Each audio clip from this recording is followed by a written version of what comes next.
the Shelbourne Knee Center podcast. This is Dr. Benner, and I'm here with Scott Bauman tonight for our next episode. Last week, we talked about the surgical management of arthrofibrosis. That was a really nice topic and a nice review of that. So go back and check that one out. If you don't want to miss any of our previous content, you can access our podcast via any of the podcast avenues that you utilize. And on social media, we have Twitter and Instagram at the SKC Podcast, Facebook and YouTube, the Shelbourne Knee Center podcast pages. You can also email us at the SKC Podcast and gmail.com. Check out our previous content, and if you like it, leave us a 5-star review and a comment for those behind you. Like Dr. Benham was saying, with our previous content last week, we discussed the surgical management of arthrofibrosis, in particular after ACL reconstruction. And we thought that was a good episode for not only the orthopedic surgeons out there who are doing the surgery, but also the physical therapists that are doing the postoperative rehab. So we covered the surgical management, the postop rehab, as well as a research study that we've recently done. So for this episode, go back to last episode and listen about the surgical management of arthrofibrosis. Tonight, we have an interesting topic. We're talking about intraosseous administration of medications in total knee arthroplasty. This is in reference to a paper that Scott and I read on Journal of Bone and Joint Surgery on JBJS that was published recently. And we have one of the authors from that paper, Dr. Katharine Harper, is with us tonight. Katharine went to the Royal College of Surgeons in Ireland and then transitioned to the United States, where she completed an orthopedic residency in Philadelphia at Temple University, and then went on to do a fellowship in joint reconstruction and arthroplasty at Houston Methodist Hospital in Houston. So, Dr. Harper, great to have you tonight, and thank you for joining us. Yeah, thank you for having me on, guys. I appreciate it, and I'm excited to talk about this topic.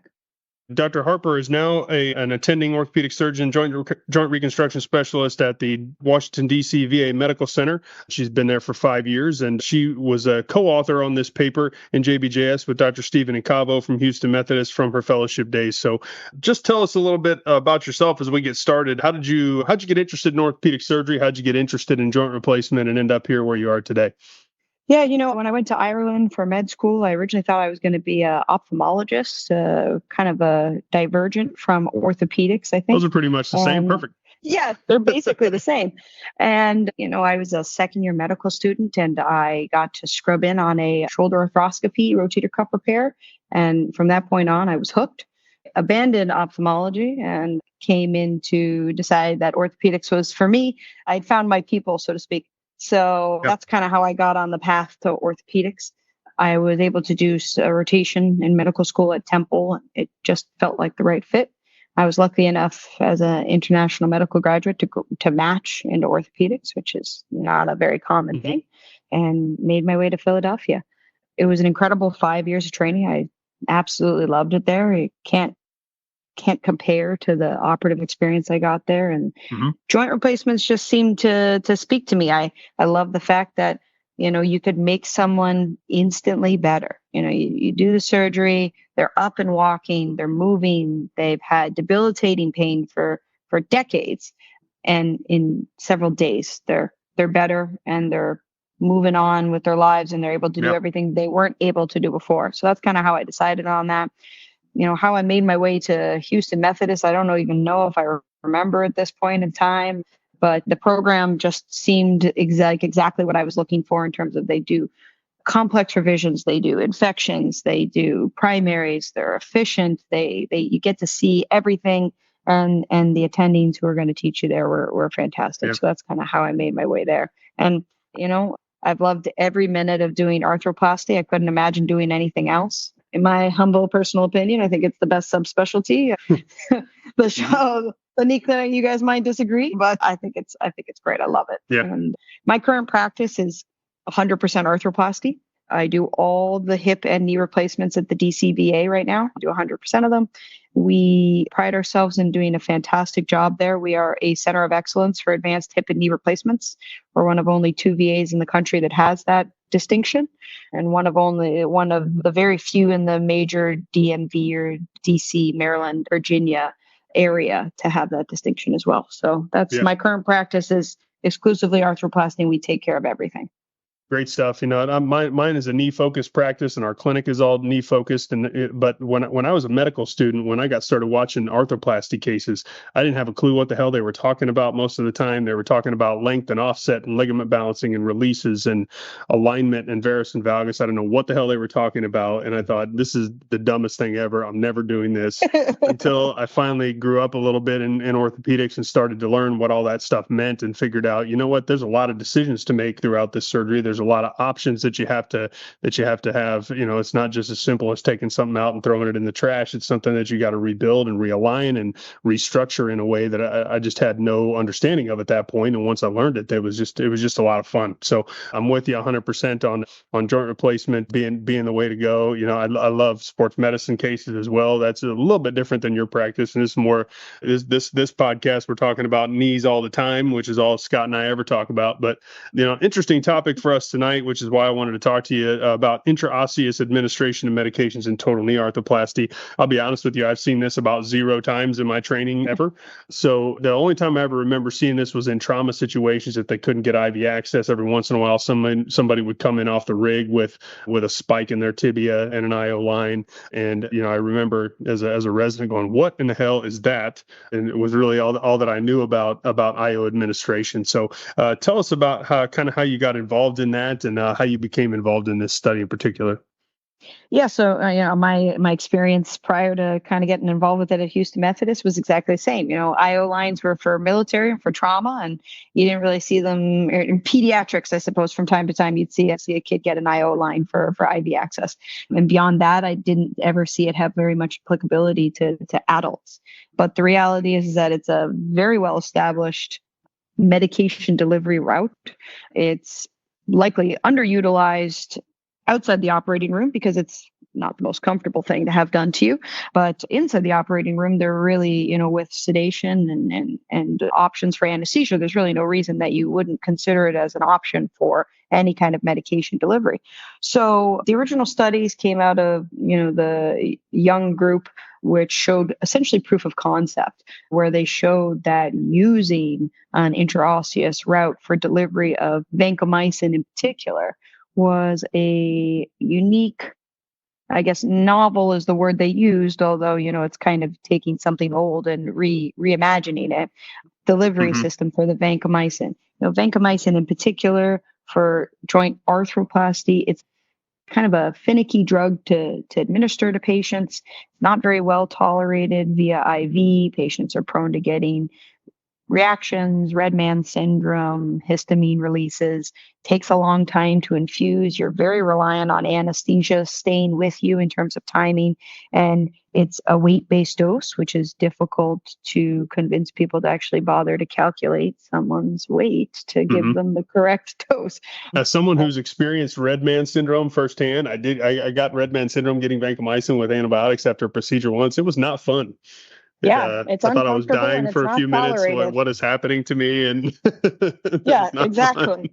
Exactly. So, they started with that, and they showed proof of concept through a few award-winning papers that showed that the concentrations at the target site were higher when delivered intraosseously than when delivered systemically via the traditional route of IV, and without the systemic side effects that usually made it a less attractive option. So Houston Methodist saw that research, was interested in expanding on it. They thought there was some potential there for new novel uses for it. And so that's kind of where the idea came from. And we kind of built on that. So the original research paper we did was a retrospective review that we showed, good outcomes and a lack of systemic side effects. A subsequent paper that was released in, I believe, 2021, which won the Knee Society Award, showed that it did decrease rates of periprosthetic joint infections versus traditional IV antibiotic infusion. And only recently, we also won the Hip Society Award for proving that it did the same in the hip. So we won that last year. So we kind of built upon that, and it's used almost 100% of the time in practice at Methodist now for their arthroplasty patients. It's simple. It's quick. It adds about 30 seconds to 1 minute to your operative time. For orthopedic surgeons, certainly I don't think anyone has an aversion to throwing a needle through a piece of bone, through a cortex. So it's playing into our skill set where I think most of us feel very comfortable, obviously, administering something that way. And it's shown to decrease your issues with delivery of vancomycin, which is not getting the full dose in before you cut, not having the systemic side effects, and not dosing people properly. Dr. Harper, just as a quick background, before I got into the research side of things, I was a physical therapist at the office. So my training is in physical therapy. So Ronnie, when you said you had little to no experience with this technique, I actually felt a little bit better and we had zero education. I have absolutely zero experience with this. And even reading it, I thought was a very fascinating read. And what I was curious on and wanted your opinion on, since you're the expert here, is what's the technical procedure for the administration in this manner? So, the JBJS article is a technique article. So it provides kind of a nice overview of everything. It goes through videos. It's very simple. Essentially, there are disposable IO needle kits that exist. I won't give any brand names on the podcast, but there's several that are available for purchase that are sterile, able to be used in the operating room, come in different bore sizes and different needle length sizes. Essentially, what you do is right before you prep and drape your knee in your typical way that you always would, you landmark the tibial tubercle, and just medial to the tibial tubercle is you make a small little nick in the skin, pass the needle flush down to bone, and you run the drill. It's super simple. It's really that easy. It's a single directional drill. You pass it. Once you get through the cortex, you stop because you're into the trabecular bone. You release the inner sleeve, attach a essentially tube that comes with the kit, and then you inject the medication that you desire from syringes. And when you're all done, you disengage the syringe, reinsert the central needle, and back the needle out. And that's it. It has advantages over things like vanc powder or just injecting local fluid into the wound because it stays within the bone it's contained. You don't tend to have as much spill out. And so technically it's very simple. You can also administer a femoral side. Essentially, you just landmark 2 finger breadths proximal to the patella, and you just go off of the anterior cortex. Same thing, make a small little nick in the incision in the skin, go down to the bone, run the drill. Same thing, you can inject your medicine. Once you're done, you just back the drill out. Usually those 2 incisions, the nice thing is that they are in line with what your surgical incision is. So it's like you were never there. The drill holes are smaller than any of the pins that we use for our cutting guides. So it's even less invasive than our pins that we use for that. For particularly, I'll call them robust patients who have a large soft tissue envelope, sometimes that anterior femoral cortex can be quite deep, quite hard to get down to, in which case you can actually use the medial and lateral femoral condyle as alternative landmarks to be able to inject in. The downside of that, obviously, is that you've moved off of your incision line. So now you're making a separate incision away from that. But again, it's less than a centimeter. It's very tiny. It's just so that you don't get any soft tissue caught up in it. And actually, at Houston Methodist, they've actually discovered that eliminating the femoral side altogether really doesn't affect concentration levels greatly. So a good chunk of them now are actually just instilling the medication in through the tibia, and they're still getting good soft tissue concentrations throughout the knee joint.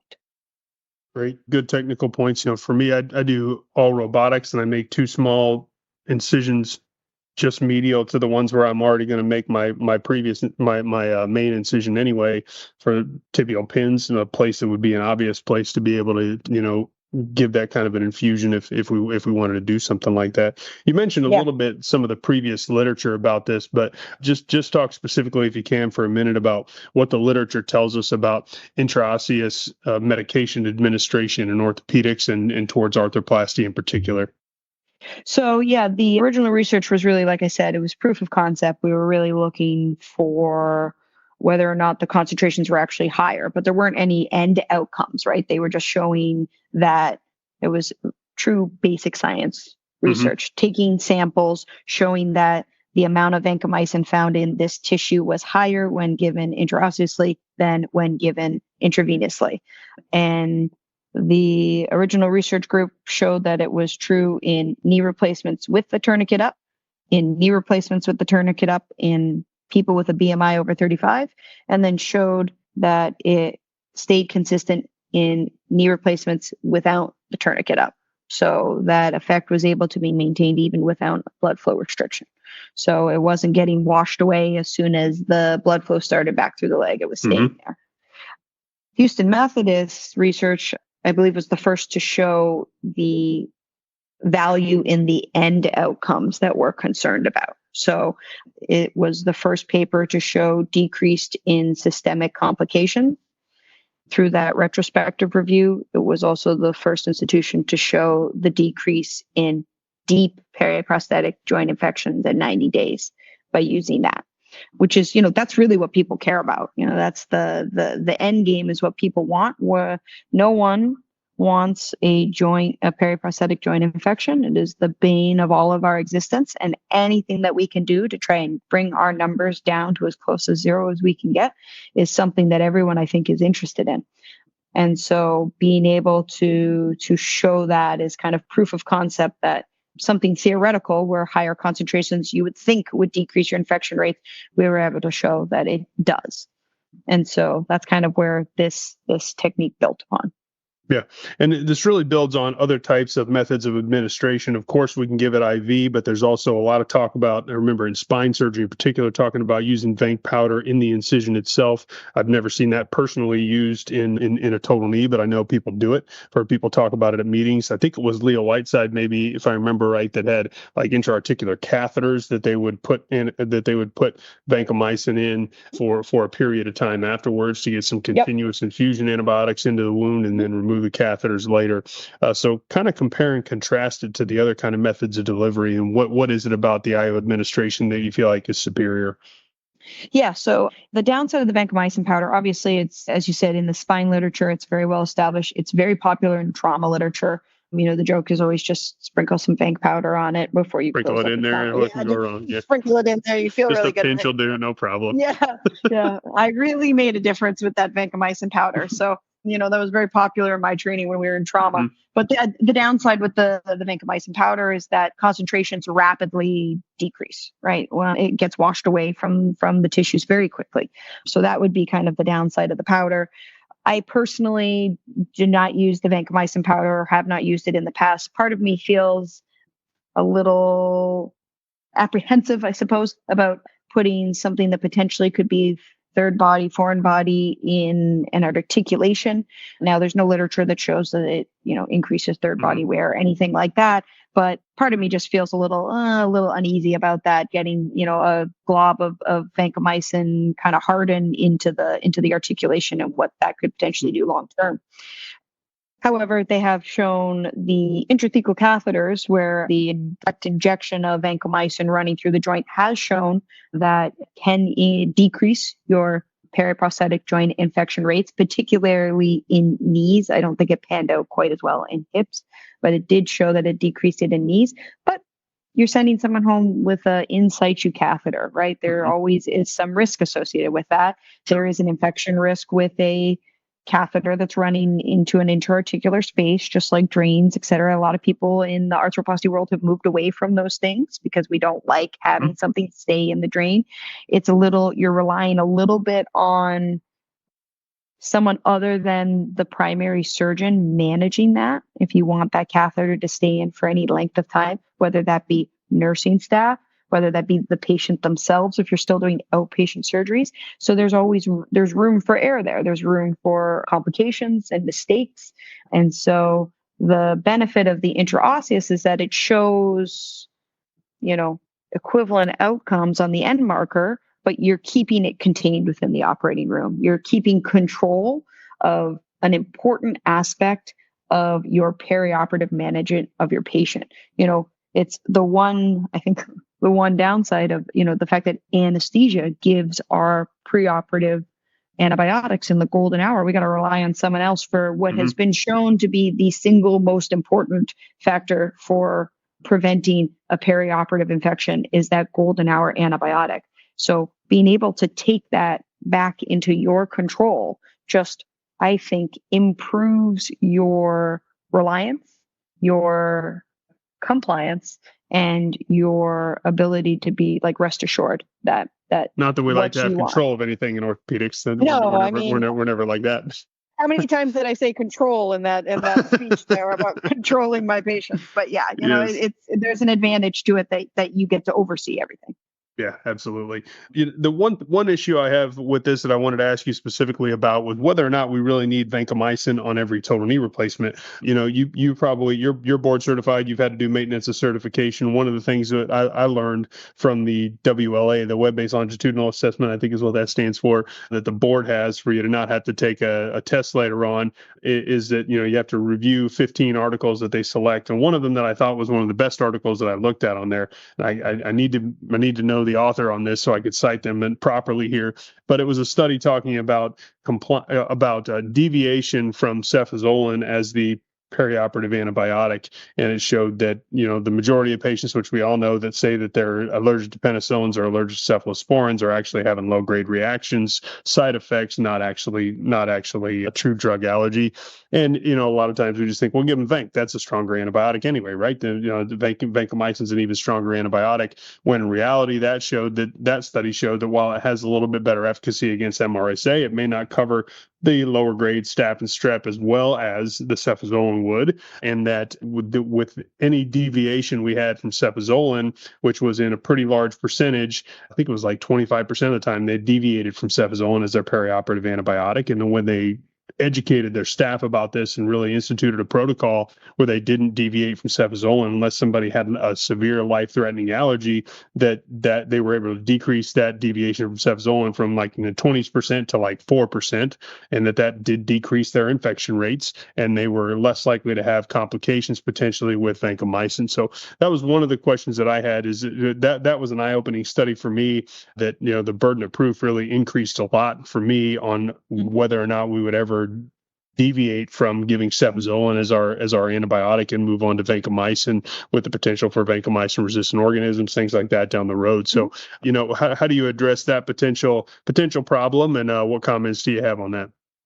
Yeah, antibiotic stewardship is obviously a very important topic right now. We're all becoming hyper aware of increasing resistance and not using antibiotics inappropriately. You are correct in that the AOS and AUKUS recommendations are not to use vancomycin in your standard run-of-the-mill primary joint replacement. It's supposed to be reserved for high-risk individuals. Granted, they leave what they define as high risk rather free in terms of allowing surgeon interpretation of that. And you are correct in that the third generation cephalosporin coverage, while superior with vancomycin for MRSA, can be inferior covering other aspects. The interesting thing about most of these, in fact, I'm going to say all of these research papers, but I'd have to go back and double check on all of them, is that this was actually used as an option for dual therapy. So all of these patients did receive ANSEF via IV, as they traditionally would have, and they received the vancomycin as a secondary therapy through the intraosseous needle. The benefit of using a dual therapy in this manner is that the main downside, other than what we just talked about in terms of resistance of dual therapy, is that it's incredibly difficult on your kidneys. Incidences of acute kidney injury in patients who received dual therapy, particularly with a third generation cephalosporin and vancomycin, were much higher than those who did not.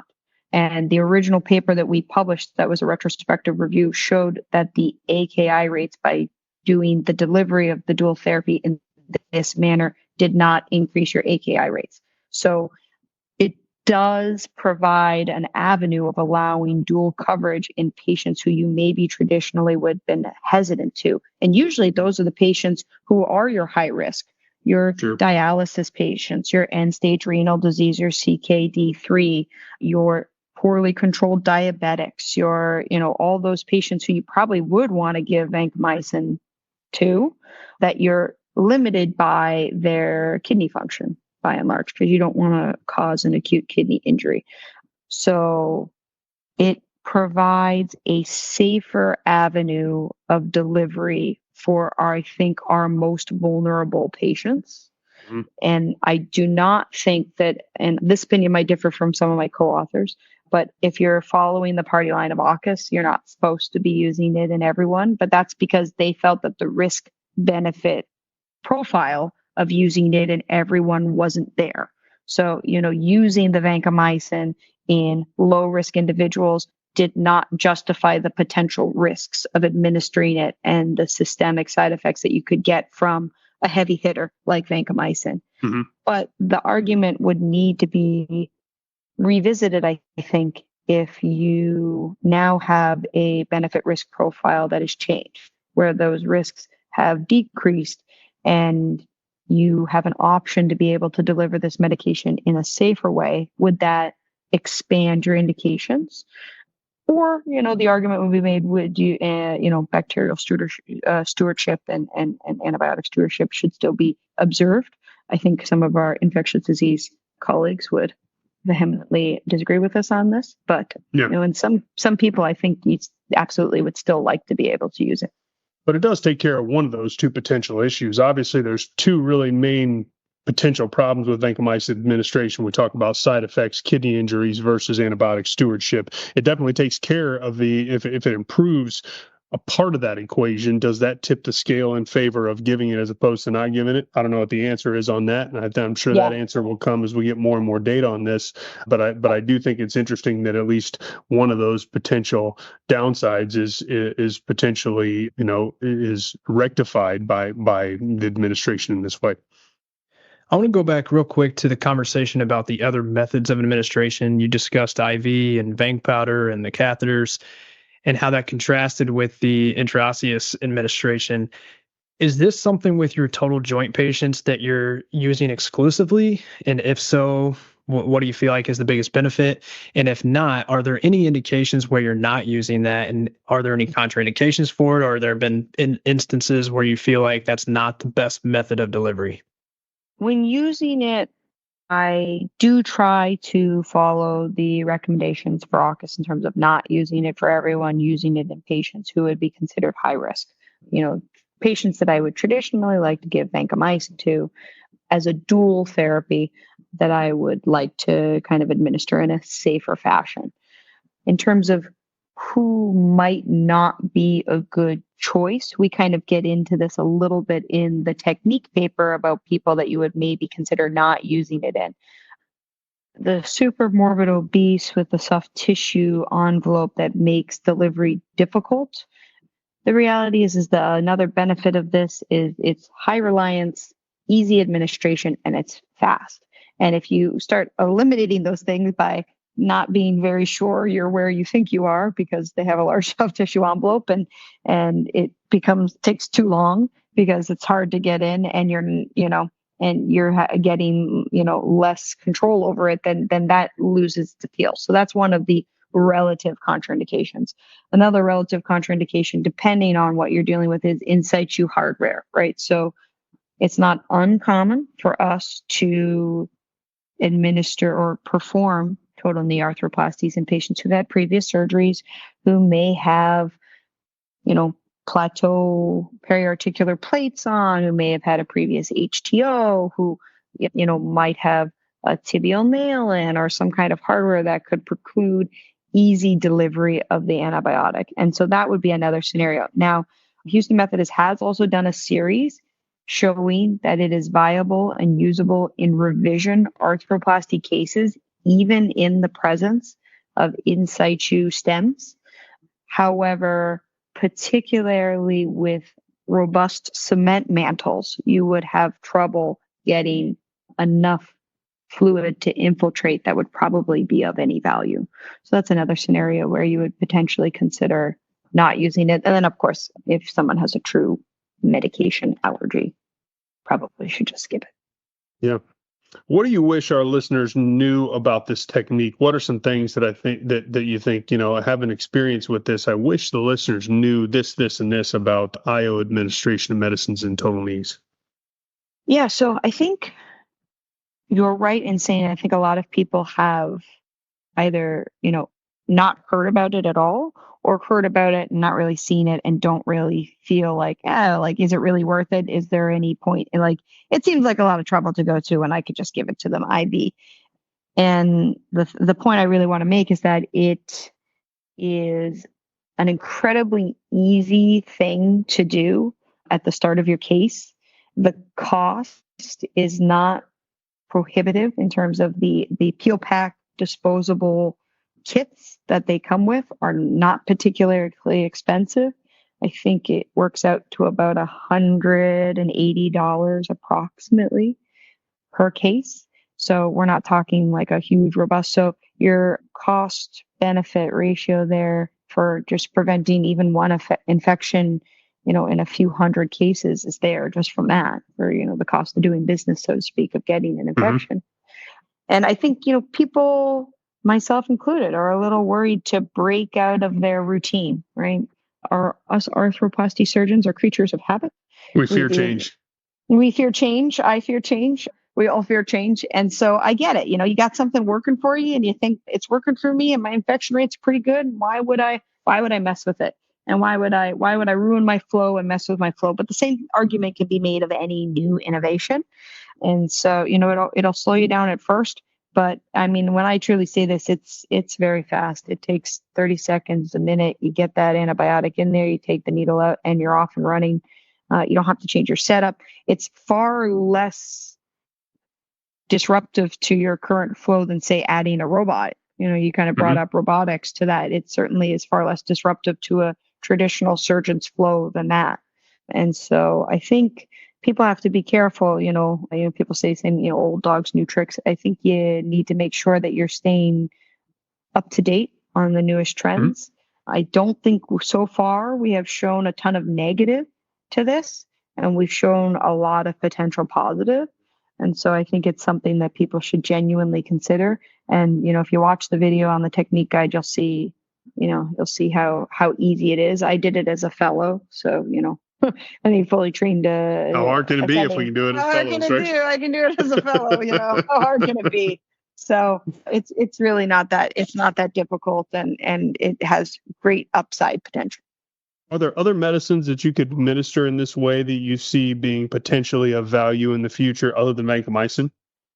Yeah, I mean, the reality is that pretty much, and I won't speak for every medication that exists on the market, but pretty much, intraosseous access is essentially equivalent to intravenous access in that almost any medication that is administered intravenously can, in theory, also be administered intraosseously. Maybe, osteotoxic medications excluded, but we're not generally using those in our surgeries. So Houston Methodist right now is researching and has published research on pain control and intraosseous infusion of morphine through the same needle. You inject vancomycin, you take that syringe out, you inject the morphine, take that syringe out, and you proceed with your case. They've shown a statistically significant decrease in morphine equivalent usage postoperatively in patients who receive that. So, perioperative pain management is a huge research topic in the arthroplasty world. The opioid epidemic is absolutely at the forefront of everyone's mind. Anything that we can do to try and decrease our patients' pain levels and opioid consumption in the post-operative period is something we should be looking at very favorably. And the nice thing is that the access points don't have to change. Once you get your access, it's your access, and you can administer, multiple medications in theory. So morphine is the one that's currently receiving the research. But I do think the potential for it is somewhat limitless. So Dr. Harper here, as we wrap up on this topic, do you have any take-home points for this method of delivery? Yeah, my main take-home points are that it's simple, it's easy to learn. We as orthopedic surgeons all already possess the skills to be able to accomplish this. The cost of performing an intraosseous infusion is pretty minimal. And the benefits potential, I think, is huge. And so I think more people should absolutely maybe go slightly outside their comfort zone and consider it as an option for the administration of those medications that you sometimes hesitate a little bit to give in slightly unhealthier patients. Great stuff. Well, thank you for coming on, Dr. Katharine Harper from VA Medical Center in Washington, D.C. Thank you so much for joining us tonight and taking some time out of your schedule on an evening like this to come on and talk about this great topic. And thank you for joining us. Yeah, thank you very much for having me, guys. I appreciate being able to share something I'm passionate about. Great stuff. Well, thank you for coming again. And if you want to catch us on previous episodes, we have a lot of previous content already up. If you want to catch future episodes, hit that follow button so you don't miss any of our subsequent episodes. Again, on social media, we're at the SKC Podcast on Twitter and Instagram. We have the Shelbourne East Center Facebook and YouTube pages, and you can email us at the skcpodcast@gmail.com. Please join us again next time. If you like what you've heard, leave us a 5-star review and a comment for those that come behind you, and we'll see you next time on the Shelbourne East Center Podcast.